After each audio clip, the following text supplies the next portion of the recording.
Hello friends, welcome to movies inside. आज की movie के शुरू में हम एक बच्ची को बैली डांस करते हुए देखते हैं।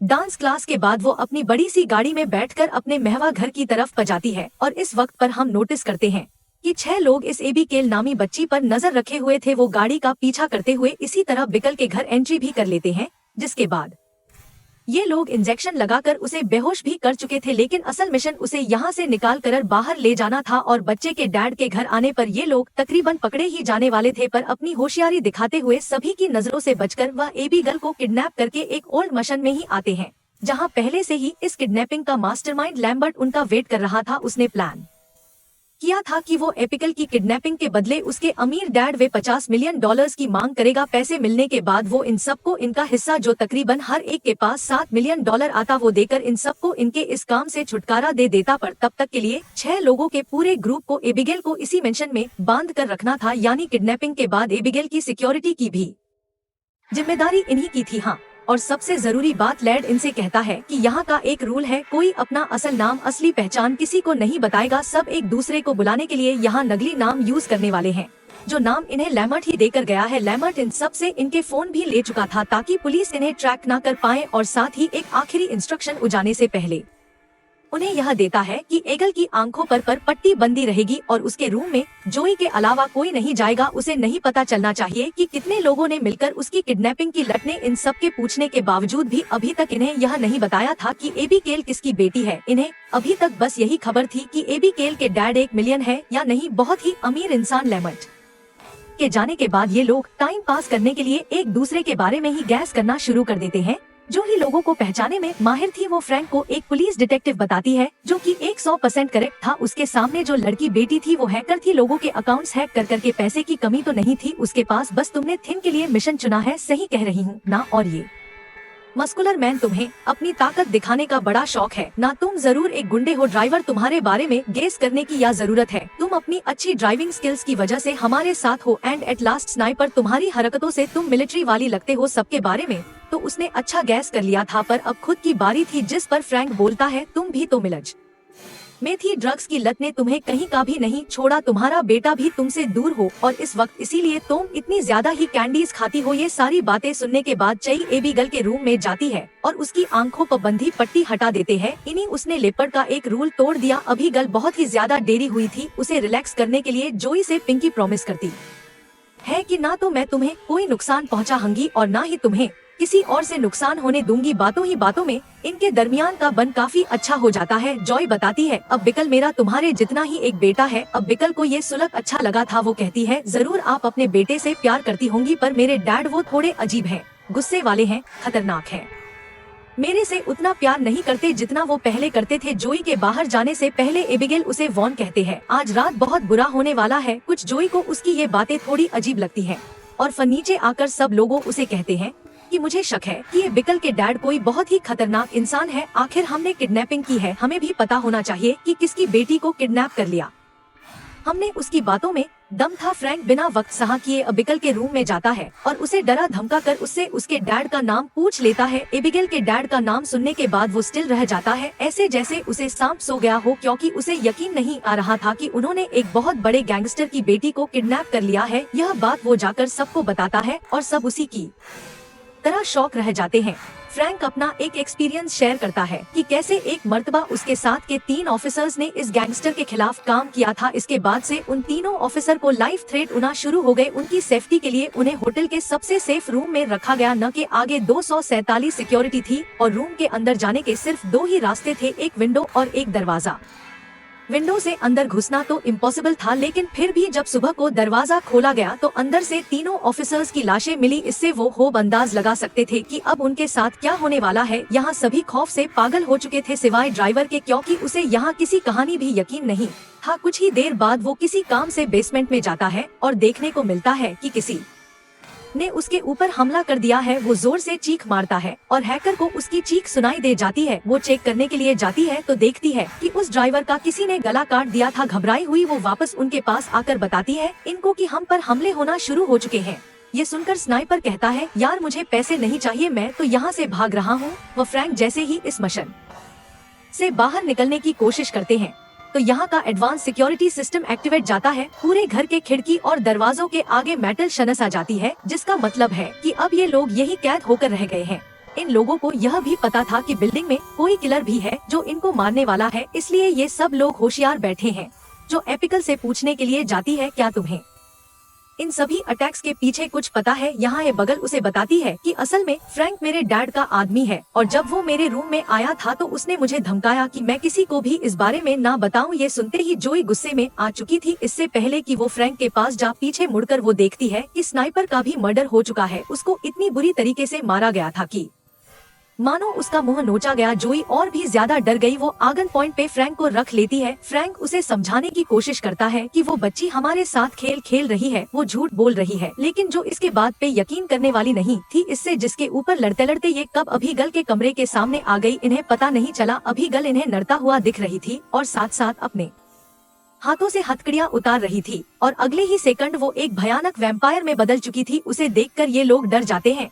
फ्रैंक उसे गोली मारता है, लेकिन एबिगेल अपने आप को कुछ ही देर में हील कर लेती है। ये देखकर सब डर गए। बाहर आकर जल्दी से वो उसे उसके कमरे में अनलॉक कर देते हैं। एबिगेल को देखकर इन्हें काफी सारी मिस्ट्री समझ आ चुकी थी कि सिर्फ एबिगेल ही नहीं, उसके डैड भी एक वैम्पायर है, इसलिए सब उससे डर कर रहते हैं।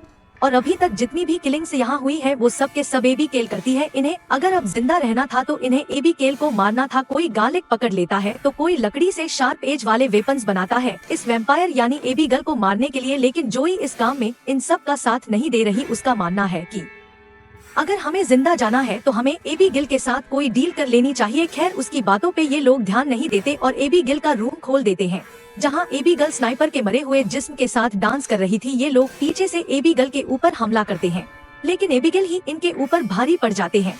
गामिक और क्रॉस का तो उसके ऊपर कोई असर ही नहीं पड़ता। मुश्किलों से कि ये अपनी जान बचाकर एबिगेल के रूम से भागकर बाहर आते हैं, जो इन्हें मशवरा देती है कि हमें एबिगेल के ऊपर बेहोश करने वाला इंजेक्शन यूज करना चाहिए। पहले भी वो उसी से बेहोश हुई थी। उसका आइडिया अच्छा था। सब उसके ऊपर वर्क करना शुरू करते हैं, लेकिन एबिगेल का उनके हाथ में आना इतना आसान नहीं था। एबिगेल अभी भी सबके ऊपर भारी पड़ रही थी, लेकिन उनके ग्रुप का वो गुंडा मुश्किल से ही सही लेकिन पीछे से एबिगेल को पकड़ने में कामयाब हो जाता है और वक्त रहते ही जोई उसे बेहोश होने वाला इंजेक्शन दे देती है। इस सारी हाथापाई के अंदर एबिगेल यहाँ इनकी एक साथी के हाथ पे काट भी गई थी। सबको डर था कि कहीं वह लड़की भी एक वैम्पायर ना बन जाए। खैर दिखाया जाता है कि एबिगेल को जब होश आया तो उसने अपने आप को जेल में पाया। ये लोग एबिगेल से बात करते हैं और उससे पूछते हैं कि आखिर तुम चाहती क्या हो, और यहाँ इन्हें सबसे खतरनाक हकीकत यह पता चलती है कि असल में इन्होंने एबिगेल को नहीं बल्कि एबिगेल ने इन्हें किडनैप किया है। यह सब एबिगेल की ये प्लानिंग थी और लेमर्ट एबिगेल के लिए काम करता था। देखने में चाहे एबिगेल एक छोटी सी बच्ची है, लेकिन वो इस दुनिया में 100 सालों से रह रही है। वह इन सबसे कहते है कि तुम लोग यहाँ इसलिए हो कि तुम लोगों ने किसी न किसी तरीके से मेरे डैड को नुकसान पहुँचाया है, जिसमें से हैकर ने एबिगेल के डैड के अकाउंट्स को हैक करके उनके मिलियंस ऑफ डॉलर्स चुरा लिए थे। बैक ने उसके डैड के खिलाफ इन्वेस्टिगेशन की थी। जोई जो कि एक मिलिट्री डॉक्टर थी, उसने ड्रग्स के नशे में एबिगेल के डैड के साथी का गलत ऑपरेशन कर दिया था, जिससे उसके डैड को बहुत नुकसान हुआ। उसकी बातें सुनकर जोही से कहते हैं, मैं यह बात जानती हूँ कि तुम्हारे डैड अब तुमसे प्यार नहीं कहते। तुम उनके लिए जो कुछ भी कर लो, जितने भी जत्न कर लो, वो अब तुम्हारी तरफ देखेंगे भी नहीं। इन बातों के बाद ये सब लोग यहाँ से बाहर जाने का डिसाइड करते हैं। यहाँ से बाहर निकलने के लिए उन्हें बाहर का रास्ता भी ढूंढना था। ढूंढने का काम बाकी तीनों लोग कर और फ्रैंक को ये एबिगेल पर नजर रखने का काम देते हैं। इन सब के यहाँ से जाने के बाद एबिगेल फ्रैंक के साथ एक डील करते हैं। वो उसे कहते हैं कि तुम मुझे यहाँ से निकाल दो, मैं तुम्हें जिंदा छोड़ दूंगी और बाकी सबको खा जाऊंगी। बातों ही बातों में नप उससे इस बिल्डिंग से निकलने का रास्ता भी पूछ लेता है। एबिगेल बताती है कि इस बिल्डिंग की लाइब्रेरी में एक बुक है जिसको प्रेस करने पे यहाँ के सारे सिक्योरिटी सिस्टम डीएक्टिवेट हो जाएंगे। ये सुनने के बाद फ्रैंक एबिगेल से की हुई उसकी टेल दौड़ देता है और अपने भाग्य साथियों को यहाँ से निकलने का रास्ता बताने के लिए जाता है, लेकिन उसे धोखा देते देख गुस्से में एबिगेल अपना पिंजरा तोड़कर बाहर निकल आती है और उसके ऊपर हमला कर देती है। वो फ्रैंक को यहाँ पे मार नहीं मानती, लेकिन सही टाइम पे जोई आके एक हैमर से यहाँ की एक विंडो तोड़ देती है। सुबह हो चुकी थी और विंडो से आने वाली तेज सनलाइट एबिगेल के हाथ को किसी बम की तरह भार देती है। एबिगेल अपने आप को दोबारा से ठीक करने के लिए यहाँ से एक अंधेरी जगह में जाकर छुप जाती है और फिर वक्त के लिए ये लोग एबिगेल से छूट चुके थे, क्योंकि इस टाइम जहाँ पर वो थे वहाँ पे सनलाइट आ रही थी, लेकिन कितना भी वक्त तो यहाँ रहे थे, रात 2 होनी ही थी। एबी केल से इनका सामना जरूर होना था। इन लोगों को यहाँ से बाहर निकलने का रास्ता ढूंढना ही था। ये लोग दो के ग्रुप में डिवाइड हो गए। जब यहाँ से बाहर निकलने का रास्ता ढूंढने की कोशिश करते हैं, तब एबी केल उस लड़की का माइंड कंट्रोल करने लग जाते हैं जिसे उसने काटा था। अपनी पावर से एबी के इस लड़की को वफायर बना देती है और सबसे पहले उसके अपने ही साथ को मारने का हुक्म देती है। उसके कहने पे यह लड़की यह काम कर भी चुकी थी, यानी अपने उस पार्टनर को मार भी चुकी थी। जोई जो दूर खड़ी है सब कुछ देख रही थी इससे पहले कि वह जोई को ही आकर मारती। जोई एक मिरर के जरिए इस लड़की के ऊपर सनलाइट रिफ्लेक्ट करती है, क्योंकि अब वो लड़की वैम्पायर बन चुकी थी। इसी वजह से वह सनलाइट के लगते ही एक बम की तरह फटकर खत्म हो जाती है। सभी यहाँ पर मारे जा चुके थे। जो बचे थे वो था से सिर्फ फ्रैंक और जोई। फ्रैंक यहाँ पे लाइब्रेरी में जाता है और एबी गल की बताई हुई किताब से एक दरवाजा खुलने में उसको मदद मिलती है। अंदर एक कंट्रोल रूम था जहाँ पे इन्हें लैमर्ट बैठा दिखाई दे जाता है। फैक बिना वगज के लैमर्ट को शूट कर देता है, लेकिन लैमर्ट खुद उससे हील हो गया, यानी लैमर्ट भी एक वैम्पायर है। वो फ्रैंक को बताता है कि आज से 2 साल पहले उसे वैम्पायर में बदल दिया गया था और उसके बाद से वो एबिगेल के लिए ये काम कर रहा है। वो हर ऐसे आदमी को एबिगेल के लिए पकड़ कर आता है जिसमें एबिगेल के डैड का किसी तरह से नुकसान किया हो, जिसके बाद एबिगेल इसी मैशन के अंदर लोगों को मैन पलेट करके इमोशनली उनके साथ खेल के उन्हें मारकर अपने आप को सेटिस्फाई करती है। अब लैमर्ट भी एगल के लिए नौकर जैसा काम करते करते थक चुका था। वो एगल से छुटकारे के लिए फ्रैंक का साथ चाहता था। फ्रैंक का साथ उसे कुछ इस तरह चाहिए था कि वो सबसे पहले फ्रैंक को मारकर उसे एक वैम्पायर में कन्वर्ट कर देता। उसके बाद ये दोनों मिलकर एबिगेल को मारते। देन एबिगेल के डैड को, जो इस पूरी दुनिया के सबसे बड़े गैंगस्टर बने बैठे थे, जिसके बाद वो उसकी हर चीज के मालिक होते। फ्रैंक को उसकी ऑफर बुरी नहीं लगी थी, इसलिए फ्रैंक उसकी बात मान जाता है। लैम्बर्ट उसे पहले बाइट करता है और फिर उसे अपना खून पिलाकर उसे एक वैम्पायर में बदल देता है। वैम्पायर बनते ही वो एक वेपन के जरिए यहाँ लगे ही दिल में स्टक करके उसे मार देता है, जिससे हमें यह बात पता चली कि फ्रैंक के दिल में लालच आ गया था। लैम्बर्ट के प्लान के मुताबिक एबिगल के राय की सारी दौलत वो अकेले ही हड़प करना चाहता था। श्रक्या फील कर रहा था कि वह व्यापार परन के बहुत ज्यादा ताकतवर हो गया है। उसके जिस्म पे जितने भी जख्म थे वो सब के सब खुद बखुदा जाता। एबिगेल डांस खती हुई उसके पास होता जाती है। इन दोनों के दरमियान में यहाँ लड़ाई भी शुरू हो चुकी थी और एबिगेल पहली जो सब पर भारी पड़ती थी। अब उसे फ्रैंक से लड़ने में मुश्किल हो रही थी, क्योंकि फ्रैंक उससे बड़ा था। दूसरी तरफ हम जोई को देख रहे थे, जिसे अब यह यकीन था कि वो भी जिंदा नहीं बचेगी। वो यहाँ से भागते हैं। आखिरी मर्तबा अपने बेटी को कॉल करने के लिए वो अभी फोन ही कर रही थी कि यहाँ पीछे से उसके ऊपर फ्रैंक हमला कर देता है। वो उसे मारता है, टॉर्चर करता है, लेकिन उसे खाता नहीं। उसके दांत काटने की वजह से हम देखते हैं कि यहाँ पे जोई भी एक वैम्पायर बचकी है। इतनी देर में यहाँ एबिगेल भी आ जाती है, जो जोई को वैम्पायर बता देख उसके साथ डील कर लेती है। फ्रैंक को मारने के लिए बिल्कुल ऐसे ही जैसे फ्रैंक ने एगल को मारने के लिए लैमर्ट से डील की थी। लेकिन कहानी में ट्विस्ट ये था, क्योंकि जोई फ्रैंक के काटने सेम पाए बनी थी, इसीलिए फ्रैंक उसे कंट्रोल कर सकता था। वह यहाँ उसे कंट्रोल करके अकेल को मारने का हुक्म देता है। जोई उसकी तरफ बढ़ती भी है, लेकिन फिर एकदम से मुड़कर वो एक वेपन के जरिए फ्रैंक के ऊपर ही चढ़कर उसके दिल पे स्टॉप करके उसे मार देती है। फ्रैंक भी पहले वैम्पायर्स की तरह फटकर मारा गया था और अब जो जिंदा थे वो एबिगेल और जोई। मरने की भारी जोई की थी, लेकिन एबिगेल उसे नहीं मारती, क्योंकि पहले से ही जोई ने एबिगेल के साथ अच्छा बिहेवियर रखा था। इसलिए एबिगेल की जोई के साथ बॉन्डिंग हो चुकी थी। वो यहाँ जोई से कहती है, तुम मजद हो, तुम यहाँ से जा सकती हो जोई। और हाँ, यह ना समझता था कि तुम वापस आने के बाद एक वैम्पायर बनी रहोगी। तुम जिस वैम्पायर के काटने से वैम्पायर बनी थी वो मर गया है, और अब जैसे ही उसके काटने के जख्म तुम्हारे ऊपर से ठीक होंगे, तुम पहले की तरह इंसान बन जाओगी। जो ई खुश थी वो यहाँ से बचकर भागने ही वाली थी कि इतने में ही यहाँ एबिगेल के डैड एंट्री कर लेते हैं।